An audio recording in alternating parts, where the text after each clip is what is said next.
حج کے فضائل بیان کیے جائیں گے، جن میں احرام باندھنے کی فضیلت، لبیک کہنے کی فضیلت، حج کرنے کی فضیلت جو ہے وہ بیان کی آج۔ حضرت عبداللہ بن عباس رضی اللہ تعالیٰ عنہ نے فرمایا، من سے ایک گروہ آیا اور یا رسول اللہ صلی اللہ علیہ وسلم ہم کو حج کی خوبیاں بتائیے۔ ارشاد فرمایا، حج یا عمرہ کرنے کے لیے گھر سے نکلتا ہے تو جو قدم اٹھاتا یا رکھتا ہے، گناہ اس کے قدموں سے ایسے جھڑ جاتے ہیں جیسے درختوں سے پتے۔ جب مدینے میں پہنچتا ہے اور سلام کر کے مجھ سے مصافحہ کرتا ہے تو فرشتے سلام کر کے اس سے مصافحہ کرتے ہیں۔ جب ذوالحلیفہ کے پانی پر فروکش ہوتا ہے اور غسل کرتا ہے تو اللہ تعالیٰ اس کو گناہوں سے پاک کر دیتا ہے۔ جب وہ احرام باندھتا ہے، 2 نئے کپڑے تہبند اور چادر کا، تو اللہ تعالیٰ اس کے لیے کہتا ہے لبیک اللہم لبیک لبیک وسعدیک۔ اللہ تعالیٰ فرماتا ہے میں تیرا کلام سن رہا ہوں اور تجھے دیکھ رہا ہوں۔ جب مکہ میں داخل ہو کر طواف اور صفا مروہ کے درمیان سعی کرتا ہے تو اللہ تعالیٰ نیکیوں کو اس کے ساتھ جوڑ دیتا ہے۔ جب وہ میدان عرفات میں ٹھہرتا ہے اور اس کی دعائیہ آوازیں بلند ہوتی ہیں تو اللہ تعالیٰ 7 آسمانوں کے فرشتوں پر فخر کرتا ہے اور فرماتا ہے میرے فرشتوں، میرے آسمانوں پر رہنے والو، کیا تم نہیں دیکھتے کہ میرے بندے غبار آلود پراگندہ منہ دور دراز راستوں سے آئے ہیں؟ انہوں نے اپنا مال بھی خرچ کیا ہے اور اپنے جسموں کو بھی تھکایا ہے۔ اپنی عزت و جلال کی قسم اور کرہ پاک کر دوں گا جو پیدا ہونے کے دن تھے۔ جب لوگ کنکریاں پھینکتے ہیں سر منڈ تو عرش کے نیچے سے ایک منادی پکارتا ہے اور کہتا ہے لوٹ جاؤ، تمہاری مغفرت ہو چکی، آئندہ نئے سرے سے حاصل کرو۔ دوسری حدیث شریف میں ہے کہ ایک دیہاتی آدمی حضور صلی اللہ علیہ وسلم کی خدمت میں حاضر ہوا۔ اس نے عرض کیا رسول اللہ صلی اللہ علیہ وسلم، میں حج کے ارادے سے نکلا مگر حج نہ مل سکا۔ میں نے احرام کا لباس پہنا ہوا ہے، مجھے کسی ایسے کام کا حکم دیجیے جس کے ذریعے سے میں حج کو یا حج کے ثواب کو حاصل کر سکوں۔ رسول اللہ صلی اللہ علیہ وسلم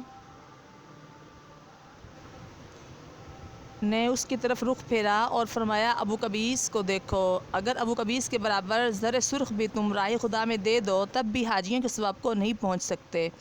پھر فرمایا حاجی جب تیاری شروع کرتا ہے تو جو چیز بھی اٹھاتا یا رکھتا ہے اللہ تعالیٰ ہر ایک عوض اس کی 10 نیکیاں لکھتا ہے، 10 اتنا ہی ثواب لکھ دیتا ہے۔ پھر جب کعبے کا طواف کرتا ہے تو گناہوں سے نکل جاتا ہے، عرفات میں ٹھہرتا ہے تو گناہوں سے نکل جاتا ہے، مشعر حرام میں قیام کرتا ہے تو گناہوں سے نکل جاتا ہے، کنکریاں پھینکتا ہے تو گناہوں سے نکل جاتا ہے۔ اس کے بعد اعرابی سے فرمایا کہ پھر کس طرح زیبا ہے کہ تم کو حاجی کا ثواب مل جائے۔ امیر المومنین علی بن ابی طالب رضی اللہ تعالیٰ عنہ سے روایت ہے، فرمایا کہ رسول اللہ صلی اللہ علیہ وسلم کے ساتھ میں خانہ کعبہ کا طواف کر رہا تھا۔ میں نے عرض کیا یا رسول اللہ صلی اللہ علیہ وسلم، میرے ماں باپ آپ پر قربان ہوں، یہ کیسا گھر ہے؟ ارشاد فرمایا علی، اس کی بنیاد اللہ تعالیٰ نے ڈالی ہے تاکہ میری امت کے گناہوں کا اتار ہو جائے۔ میں نے عرض کی یا رسول اللہ صلی اللہ علیہ وسلم، میرے ماں باپ آپ پر قربان، یہ سنگ سیاہ کیا ہے؟ یعنی کہ حجر اسود کیا ہے؟ فرمایا یہ جنتی جوہر تھا، دنیا میں اللہ تعالیٰ نے اس کو اتارا تو سورج کی کرنوں کی طرح چمکتا تھا، مشرکوں کے ہاتھ لگنے سے اس کی سیاہی گہری ہو گئی اور رنگ بگڑ گیا۔ عبداللہ بن عباس رضی اللہ تعالیٰ عنہ نے فرمایا کہ میں نے خود رسول اللہ صلی اللہ علیہ وسلم کو فرماتے ہوئے سنا ہے کہ اس بیت الحرام پر ہر رات اور دن میں 120 رحمتیں نازل ہوتی ہیں، 60 خانہ کعبہ کا طواف کرنے والوں کے لیے ہوتی ہیں اور 40 کعبہ میں اعتکاف کرنے والوں کے لیے ہوتی ہیں۔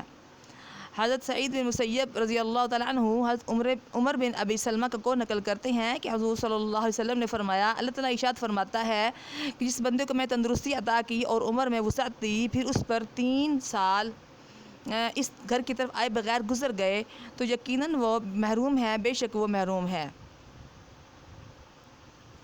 تو حج عمرہ کرنے کی جب انسان کے پاس پیسہ ہو، اس کے پاس وقت بھی ہو، صحت بھی ہو، تو اس کو حج عمرہ کرنے ضرور جانا چاہیے۔ اس حدیث سے ہمیں یہ معلوم ہوتا ہے۔ اور اس کے علاوہ حج عمرہ کرنے والوں کی اور بھی فضائل ہیں۔ رسول اللہ صلی اللہ علیہ وسلم نے ارشاد فرمایا ہے، ابو ہریرہ کی حدیث ہے کہ حج اور عمرہ کرنے والے اللہ تعالیٰ کے مہمان ہیں، دعا کرتے ہیں اللہ تعالیٰ ان کی دعا قبول کرتا ہے، اور گناہوں کی مغفرت چاہتے ہیں تو اللہ تعالیٰ ان کو گناہ معاف کر دیتا ہے، بخش دیتا ہے۔ رسول اللہ صلی اللہ علیہ وسلم نے ارشاد فرمایا ہے کہ یا الہی حاجیوں کو اور ان لوگوں کو جن کے لیے حاجی دعائے مغفرت کریں بخش دے۔ حسن بصری کا قول ہے، حدیث میں آیا ہے کہ ملائکہ حاجیوں کا استقبال کرتے ہیں، یعنی کہ فرشتے حاجیوں کا استقبال کرتے ہیں، مکہ میں، مدینہ میں اونٹوں والوں کو سلام کرتے ہیں اور خچروں اور گدھوں پر آنے والوں سے مصافحہ کرتے ہیں اور پیادہ آنے والوں سے گلے ملتے ہیں۔ یہ اس زمانے کی بات ہو رہی ہے جب کہ ہوائی جہاز نہیں ہوتے تھے، اونٹ اور خچروں پر گدھوں پر لوگ سفر کر کے حج کرنے جاتے تھے، عمرہ کرنے جاتے تھے۔ فرمایا جو مسلمان جہاد کے ارادے سے گھر سے نکلتا ہے اور جہاد سے پہلے سواری سے گر کر مر جاتا ہے تو وہ شہید ہو جاتا ہے۔ اسی طرح فرمایا کہ جو شخص بیت اللہ کے ارادے سے گھر سے نکلتا ہے اور پہنچنے سے پہلے اس کو موت آ جاتی ہے تو اللہ تعالیٰ اس کے لیے جنت واجب کر دیتا ہے۔ حضور صلی اللہ علیہ وسلم نے فرمایا کہ جس نے اس کعبے کا حج کیا اور حج میں نہ کوئی گناہ کیا، نہ نافرمانی کی، نہ جہالت کی، وہ لوٹ کر ایسا ہو جاتا ہے جیسے پیدائش کے دن گناہوں سے پاک تھا۔ سعید بن مسیب رضی اللہ تعالیٰ کی روایت ہے کہ رسول اللہ صلی اللہ علیہ وسلم ارشاد فرمایا کہ ایک حج کی وجہ سے 3 آدمی جنت میں داخل ہو جاتے ہیں، ایک حج کی وصیت کرنے والا، اور دوسرا وصیت جاری کرنے والا، تیسرا وصیت کرنے والے کی طرف سے حج کرنے والا۔ عمرے اور جہاد کی بھی یہی کیفیت ہے۔